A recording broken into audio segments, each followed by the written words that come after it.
السلام علیکم ورحمۃ اللہ وبرکاتہ۔ کتاب سادہ رہے گی کب تک، کبھی تو آغاز باب ہوگا۔ کتاب سادہ رہے گی کب تک، کبھی تو آغاز باب ہوگا۔ جنہوں نے بستی اجاڑ ڈالی، کبھی تو ان کا حساب ہوگا۔ اللہ تعالیٰ آپ سب پر اپنی رحمت نازل فرمائے، آپ کے دلوں کو سکون دے اور آپ کے گھروں کو برکتوں سے بھر دے۔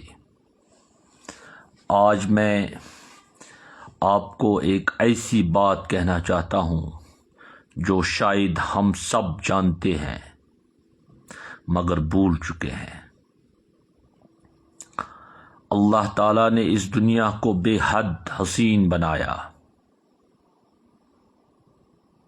بلند و بالا پہاڑ، نیلے آسمان، بہتے دریا، سرسبز وادیاں، خوشبو سے مہکتے پھول، اور ان سب میں سب سے حسین مخلوق انسان۔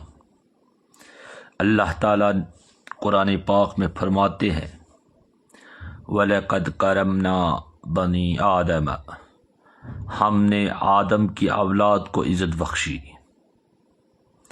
اللہ تعالیٰ نے انسان کو اشرف المخلوقات کا تاج عطا کیا، اسے عقل دی، علم دیا اور سب سے بڑھ کر اختیار دیا کہ وہ چاہے تو نیکی کی راہ اپنائے یا چاہے تو برائی کی اندھیروں میں گم ہو جائے۔ یہ اختیار ہی اصل آزمائش ہے۔ لیکن افسوس، آج کا انسان اپنے رب کو بھول بیٹھا ہے۔ زندگی کی چمک دمک نے آنکھوں پر پردہ ڈال دیا ہے۔ جو دین کے لیے سکون قلب کا ذریعہ تھا، وہی دین آج اسے باری لگنے لگا ہے۔ جہاں شریعت اس کے مفاد کے مطابق ہو وہاں عمل کرتا ہے، اور جہاں خواہشات ٹکرا جائیں وہاں اللہ کے حکم کو پس پشت ڈال دیتا ہے۔ ایک شاعر نے کیا خوب کہا ہے، دل کے آئینے میں ہے تصور یار، دل کے آئینے میں ہے تصور یار، جب ذرا گردن جھکائی دیکھ لی۔ لیکن آج انسان نے گردن جھکانا چھوڑ دیا ہے۔ اب وہ اپنے رب کی طرف نہیں، دنیا کی طرف دیکھتا ہے۔ زندگی جو خود بے وفا ہے، اس کے پیچھے دوڑتے دوڑتے انسان نے اپنی روح کی پیاس بلا دی ہے۔ میرے عزیز دوستو، کبھی جمعے کے دن مسجد کے آنگن میں نظر دوڑائے، وہ معصوم چہرے، وہ نازک سی بچیاں جن کے ہاتھوں میں کپ کپاتے کٹورے اور نگاہوں میں امید کے دیے جل رہے ہیں۔ وہ اللہ کے گھر کے دروازے پر کھڑی ہے۔ کیا وہ کسی کی بیٹی نہیں ہوتی؟ کسی کی بہن نہیں ہوتی؟ کیا وہ کسی کی عزت نہیں؟ دل کانپ اٹھتا ہے جب ایک انسان یہ منظر دیکھتا ہے۔ ہم سب روزانہ گزرتے ہیں ان کے آس پاس۔ کبھی کسی نے رک کر پوچھا کہ بیٹی کیا دکھ ہے، کیا کھایا ہے آج؟ کبھی کسی نے اپنے بچوں کے بچا ہوا کھانا ان کے حوالے کیا؟ نہیں، بالکل نہیں۔ ہم گزر جاتے ہیں اور دل کو تسلی دیتے ہیں کہ وقت نہیں ہے۔ لیکن کیا آپ جانتے ہیں وقت ختم ہونے والا ہے۔ ایک دن ہمیں اپنے رب کے سامنے کھڑا ہونا ہے، اور وہاں کوئی بہانہ نہیں چلے گا۔ اٹھ کے اب بزم جہاں کا اور ہی انداز ہے، اٹھ کے اب بزم جہاں کا اور ہی انداز ہے، مشرق و مغرب میں تیرے دور کا آغاز ہے، ہم اگر چاہے تو معاشرے کی تقدیر بدل سکتے ہیں، ایک ہاتھ بڑھانے سے، ایک مسکراہٹ دینے سے، ایک نوالا بانٹنے سے۔ رسول اکرم صلی اللہ علیہ وسلم نے فرمایا ہے، تم میں سے بہترین وہ ہے جو دوسروں کے لیے فائدہ مند ہو۔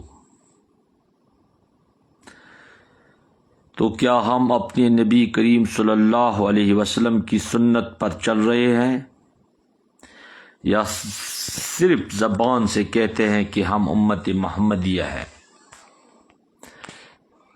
میرے محسن دوستو، یہ دنیا فریب ہے، یہاں کی ہر چیز ختم ہو جائے گی، مگر آپ کا عمل، آپ کی نیت، آپ کی خدمت باقی رہے گی۔ جب قیامت کے دن اللہ پوچھے گا، اے میرے بندے، میں بھوکا تھا، تو نے مجھے کھلایا کیوں نہیں؟ میں ننگا تھا، تو نے کپڑا کیوں نہیں دیا؟ تو بندہ حیران ہو کر کہے گا، یا اللہ، تو بے نیاز ہے، تجھے بھوک اور پیاس کہاں؟ اور اللہ فرمائے گا، میرا ایک بندہ بھوکا تھا، تو نے اس کی مدد نہیں کی، کاش تو سمجھ لیتا کہ وہی میرا امتحان تھا۔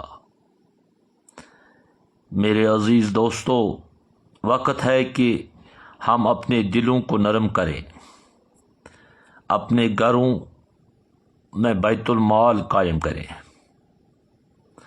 اپنے گاؤں، اپنے محلوں میں ایسے نظام بنائیں جہاں کوئی بھوکا نہ سوئے، کوئی بیٹی شرم کے مارے ہاتھ نہ پھیلائے۔ ایک چھوٹی سی کوشش، ایک صدقہ، ایک مدد آپ کے لیے جنت کا راستہ بن سکتی ہے۔ یاد رکھا کرے، جو بندہ اللہ کے بندوں کے لیے آسانی پیدا کرتا ہے، اللہ اس کے لیے قبر اور آخرت میں آسانی پیدا کرتا ہے۔ اللہ سے دعا ہے کہ اے اللہ، ہمارے دلوں کو انسانیت سے بھر دے، ہمیں دوسروں کے درد کا احساس عطا فرما، ہمیں اپنے حبیب صلی اللہ علیہ وسلم کی سنت پر چلنے کی توفیق دے، ہمیں آخرت کی تیاری کرنے والا بنا دے، اے اللہ، آمین۔ اللہ کرے کہ ہم سب اس دنیا میں روشنی کے چراغ بنے، کسی کے چہرے پر مسکراہٹ کا سبب بنے، اور ہاں، یاد رکھے، زندگی کا حسن دوسروں کے لیے جینے میں ہے۔ جو دوسروں کے دکھ بانٹتا ہے، اللہ اس کے دکھ خود بانٹ لیتا ہے۔ اسی کے ساتھ اپنے میزبان خادم محمد کو، الطاف کو دیجیے اجازت۔ اللہ آپ سب کا حامی و ناصر ہو۔ اللہ نگہبان۔